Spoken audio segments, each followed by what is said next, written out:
Hi friends, welcome back to my channel. ఇప్పుడే అందిన వార్త అండి.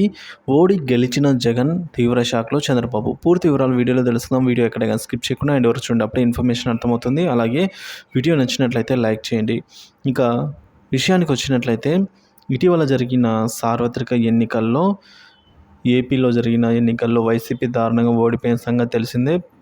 సో వైసీపీ పార్టీ ఓడిపోవడంతో శ్రేణులంతా తీవ్ర నిరాశలో అయితే కూరుకొని పోయారు. తిరిగి అధికారంలోకి వస్తామని ధీమాగా ఉన్న నాయకులు, కార్యకర్తలు పార్టీ ఓడిపోవడంతో నిరాశలో అయితే మునిగిపోయారండి.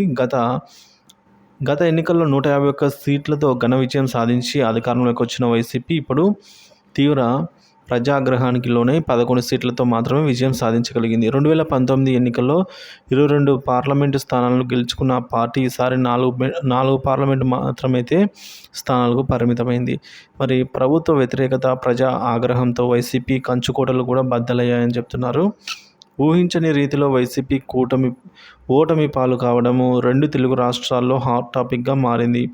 ఏపీ ఈ ఎన్నికల్లో టీడీపీ, జనసేన, బీజేపీ పార్టీలు కూటమిగా ఏర్పడి అధికారంలో ఉన్న వైసీపీని ఎదుర్కోవడం జరిగింది. సో ఈ ఎన్నికల్లో ప్రజలు కూటమికి పట్టం కట్టారు. ఇది ఇలా ఉంటే ఓటమి నిరాశలో ఉన్న వైసీపీ నాయకులకు, కార్యకర్తలకు కేంద్ర ఎన్నికల సంఘం శుభవార్త అందించింది. ఈ ఎన్నికల్లో కూటమి విజయం సాధించినప్పటికీ వైసీపీ తన ఆధిపత్యాన్ని మరోసారి నిరూపించుకుంది. ఇటీవల జరిగిన ఎన్నికల్లో అతిపెద్ద పార్టీగా వైసీపీ అవతరించింది.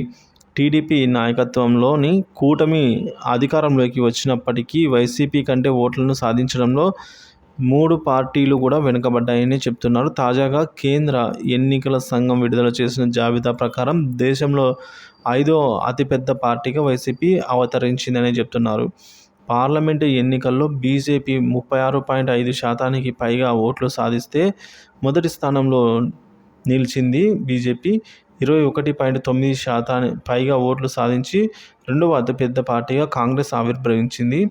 4.5% ఓట్లు తెచ్చుకున్న సమాజ్వాదీ పార్టీ మూడో స్థానంలో నిలవగా 4.3% ఓట్లు సాధించిన తృణమూల్ కాంగ్రెస్ 4వ స్థానంలో నిలిచింది. ఇక వైఎస్ జగన్ నేతృత్వంలో వైసీపీ 2.06% ఓట్లను సాధించి 5వ స్థానంలో నిలిచింది. సో ఇక్కడ విషయం ఏంటంటే, మిగతా అన్ని పార్టీలు కూడా పొత్తు పెట్టుకొని ఆ మేరకు ఓటు సాధించుకున్నాయి. కానీ వైసీపీలో ఉన్న పార్టీలో ఉన్న టర్మ్స్ అండ్ కండిషన్స్ ప్రకారం, వాళ్ళ పాలసీ ప్రకారం వైసీపీ పొత్తుకైతే పెట్టుకునేదానికైతే వాళ్ళ వైసీపీలో అయితే లేదు. సో వైసీపీ ప్రభుత్వం అయితే పొత్తుకైతే దిగదు. సో కాబట్టి మిగతావి పొత్తుతో ఆ మట్టుకు తెచ్చుకున్నాయి. వైసీపీ ఒక్కటే 2.06% ఓట్లను అయితే సాధించి 5వ స్థానంలో నిలిచిందని చెప్తున్నారు. ఈ జాబితాలో టీడీపీ 7వ స్థానంతో సరిపెట్టుకుంది. 1.9% ఓట్లతో టీడీపీ 7వ స్థానానికి పరిమితమైంది. సో వైసీపీకి 1,31,74,874 ఓట్లు సాధించగా టీడీపీ 1,25,69,175 ఓట్లను అయితే సాధించగలిగింది. సో